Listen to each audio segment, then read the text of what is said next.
राधे राधे, हरे कृष्ण दोस्तों। इस बार 17 सितंबर 2025 को इंदिरा एकादशी आ रही है। यह पितृपक्ष में आने वाली अत्यंत महत्वपूर्ण एकादशी है, जिसका पालन करके व्यक्ति अपने पूर्वजों को मोक्ष दिला सकता है और उन्हें अनंत पुण्य फल अर्पित कर सकता है। आश्विन मास के कृष्ण पक्ष में आने वाली इंदिरा एकादशी श्राद्ध के समय आती है और इसलिए इसका पालन भी शास्त्र विधि से पूर्ण नियम अनुसार करना चाहिए।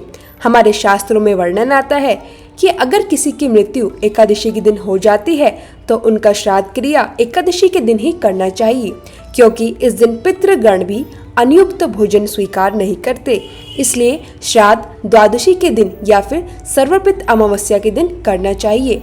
तो आखिर इस एकादशी का पालन कैसे करना चाहिए, इसी विषय में आज की वीडियो में हम लोग बात करेंगे।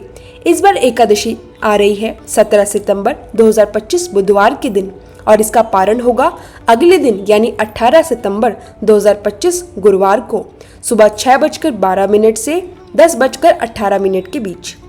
भगवान श्री कृष्ण कहते हैं, जो भी व्यक्ति इस एकादशी का श्राद्ध और नियम पूर्वक पालन करता है वह अपने पूर्व और वर्तमान जन्म के सभी पाप कर्मों से मुक्त हो जाता है।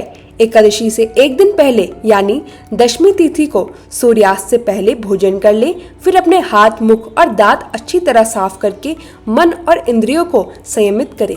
इसके बाद स्वयं को एकादशी व्रत का पालन के लिए तैयार करें। एकादशी के दिन ब्रह्म मुहूर्त में उठें। ब्रह्म मुहूर्त यानी सूर्योदय से 1.5 घंटा पहले। यह समय आध्यात्मिक साधना के लिए सबसे ज्यादा सर्वश्रेष्ठ माना जाता है। स्नान के बाद अपने घर के मंदिर और आसपास की जगह को साफ करें, फिर भगवान को जगाएं, भोग अर्पित करें और प्रातःकालीन की आरती शुरू करें। इसके बाद गंगा जल लेकर संकल्प करें, हे प्रभु, आपकी प्रसन्नता और आपकी शुद्धिकरण हेतु मैं इस एकादशी का पालन कर रही हूँ। इस दिन अन्न ग्रहण नहीं करूंगी और अगले दिन पारण के बाद ही अन्न लूंगी। संकल्प का जल तुलसी के पौधे में अर्पित करें, फिर तुलसी देवी की पूजा करें, दीपक जलाएं, 3 बार परिक्रमा करें और यह मंत्र बोले, वृंदाय तुलसी देव प्रियाय केशवस च कृष्ण भक्ति प्रदे देवी सत्यवत नमो नमः। अब बैठकर हरे कृष्णा महामंत्र का जाप करें। कम से कम 10, 16 या 25 या 32 माला जितना हो सके आप उतना प्रयास करें।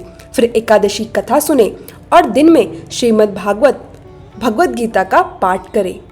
उपवास 3 प्रकार के होते हैं। निर्जला उपवास, जो कि अन्न और जल दोनों का त्याग। सजल उपवास, जिसमें केवल जल का ग्रहण होता है। सफल उपवास, जिसमें आप फल, दूध, रस और एकादशी प्रसाद ग्रहण करना। किसी भी स्थिति में अन्न का आपको सेवन नहीं करना चाहिए। शाम को तुलसी आरती करें, दीपक, धूप और पुष्प अर्पित करें, फिर परिवार संग कीर्तन करें और भगवान की कथा भी सुने। अगर संभव हो तो जागरण करें, अन्यथा विश्राम करते समय भी भगवान का स्मरण करते ही रहें। अगले दिन द्वादशी पर ब्रह्म मुहूर्त में उठें और नियम अनुसार समय पर व्रत का पारण भी करें। यदि उस दिन कोई भी और व्रत पड़ रहा है तो भगवान को एक चावल का दाना अर्पित करके पारण किया जा सकता है। इस प्रकार श्रद्धा और नियम पूर्वक इंदिरा एकादशी का पालन करने से पितृ प्रसन्न होते हैं, भगवान विष्णु कृपा करते हैं और साधक को अनंत पुण्य फल की प्राप्ति होती है। हरे कृष्णा, राधे राधे श्याम।